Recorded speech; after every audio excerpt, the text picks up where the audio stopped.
तो बच्चों हमारा नेक्स्ट टॉपिक है इसमें type of reproduction budding. Budding जो है ये किस में होती है? हाइड्रा में हो सकती है, यीस्ट में हो सकती है इससे रिप्रोडक्शन। ये बडिंग होता क्या है? बडिंग क्या होती है कि it is A type of outgrowth, mass of cells, type of outgrowth which develop into the body of organism, and after some time when organism get matured, this outgrowth detached from the body of organism, detached, and it develops into a new organism। ठीक है। अब क्या होता है, जैसे hydra में कैसा होता है, ये है हाइड्रा, इसको हम एक डायग्राम के थ्रू समझेंगे। ये हमारा हाइड्रा है और ये हाइड्रा की बॉडी, और ये इसके बॉडी पे क्या होते हैं? टेंटिकल्स होते हैं, टेंटिकल्स होते हैं। और फिर क्या होता है, when hydra mature some time a outgrowth like structure, mass of cells develop into the body of hydra. After some time this outgrowth develop, its cells divide,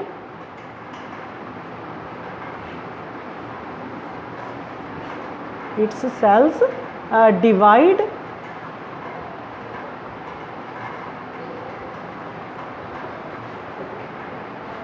and looks like new hydra, and then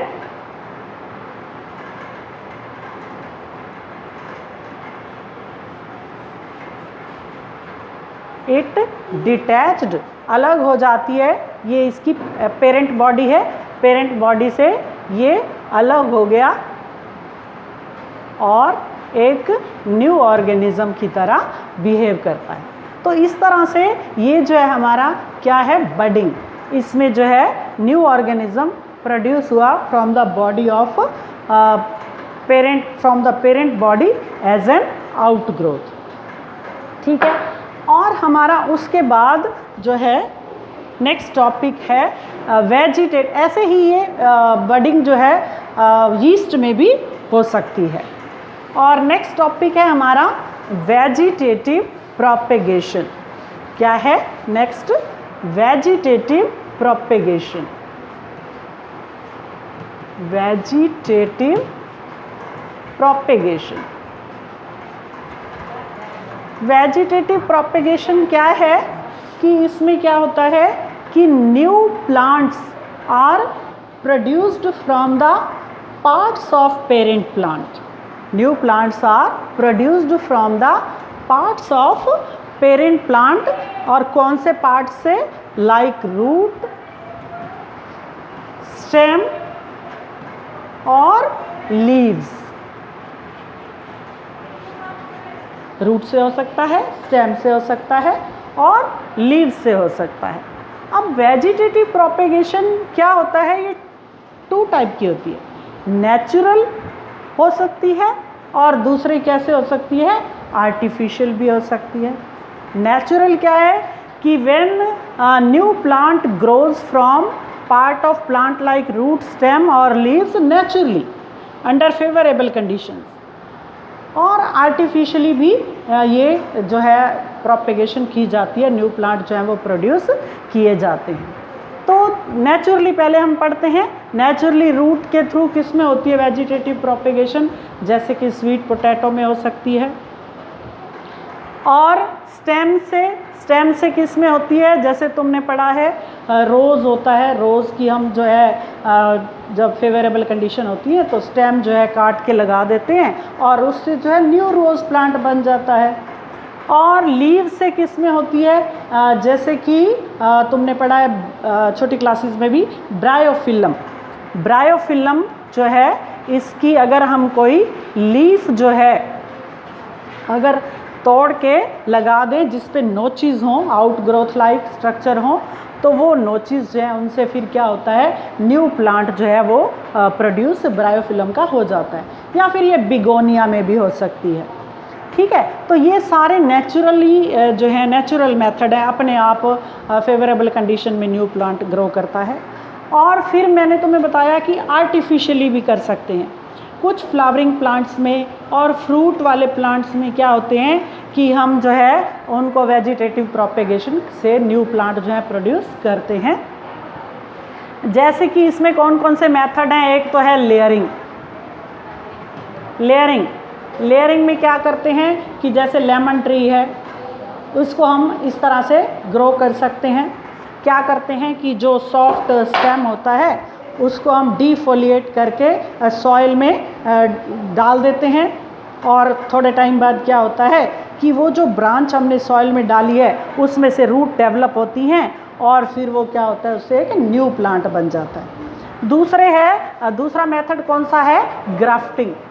grafting में हम क्या करते हैं कि एक plant का हम stem ले लेते हैं, ठीक है, एक प्लांट का स्टेम ले लेते हैं, उसको हम बोलते हैं सियॉन, और दूसरे प्लांट का जो हम क्या कहते हैं रूट पार्ट ले लेते हैं, उसको कहते हैं स्टॉक। ठीक है, सियॉन और स्टॉक, और ये सियॉन और स्टॉक को ज्वाइन करते हैं, और सम टाइम जो है उस आफ्टर सम टाइम वो ज्वाइन होके वहाँ एक न्यू प्लांट में उसमें से नए प्लांट जो है उसमें से बन जाता है। लेकिन ये सियॉन और स्टॉक लेने से पहले हम उसमें से जितनी भी ब्रांच होती हैं, लीव्स होती हैं, वो सब रिमूव कर देते हैं। और थर्ड आता है इसमें कटिंग में अभी वैसे ही जैसे हम जो है रोज़ प्लांट में करते हैं, चाइना रोज़ में कर सकते हैं कि स्टेम की एक 25 to 35 सेंटीमीटर जो थोड़ी मोटी हो, लगभग 1 ईयर ओल्ड हो स्टेम, वो पार्ट लेके और उसको सॉइल में लगा देते हैं, और उससे जो है वो न्यू प्लांट जो है वो ग्रो कर जाता है। तो इस तरह से ये हमारे वेजिटेटिव प्रोपेगेशन। तो क्यों करते हैं हम वेजिटेटिव प्रोपेगेशन, इसके एडवांटेजेस क्या हैं? तो बच्चों ये भी तो टॉपिक तुम्हारे लिए कोई नया तो है नहीं, तुम छोटी क्लासेस में बहुत बार 7th में भी पढ़ चुके हो, 8th में भी पढ़ चुके हो कि इसमें क्या आता है वेजिटेटिव प्रोपेगेशन। एक तो हम उन प्लांट्स को भी ग्रो कर सकते हैं जिनके सीड्स नहीं होते, जैसे कि बनाना, या फिर सीड्स जो हैं वायबल नहीं होते उनके, जैसे कि बनाना, और क्या होता है बनाना को हम, या शुगर केन है, जैसे इन प्लांट्स को हम वेजिटेटिव प्रोपेगेशन से भी ग्रो कर सकते हैं। ग्रेप्स हैं जैसे। तो और इसके अलावा इसका क्या एडवांटेज है कि plant takes less time to grow, और क्या इसका एडवांटेज है, it is a cheap method है। और क्या एडवांटेज है इसकी कि है ना, इसमें हम क्या कर सकते हैं कि जो न्यू प्लांट डेवलप होते हैं, they are the exact copies of their parent plant. तो ये इसकी एडवांटेजेस हैं। और ड्रॉबैक क्या है इसका? ड्रॉबैक ये होता है सेक्सुअल रिप्रोडक्शन का कि इससे क्या होती है, वेरिएशंस नहीं आती हैं, और वेरिएशन नहीं आती तो वो इवोल्यूशन में हेल्प नहीं करता। तो आज हम इतना ही पढ़ेंगे, और बाकी टॉपिक जो हम नेक्स्ट वीडियो में कवर करेंगे।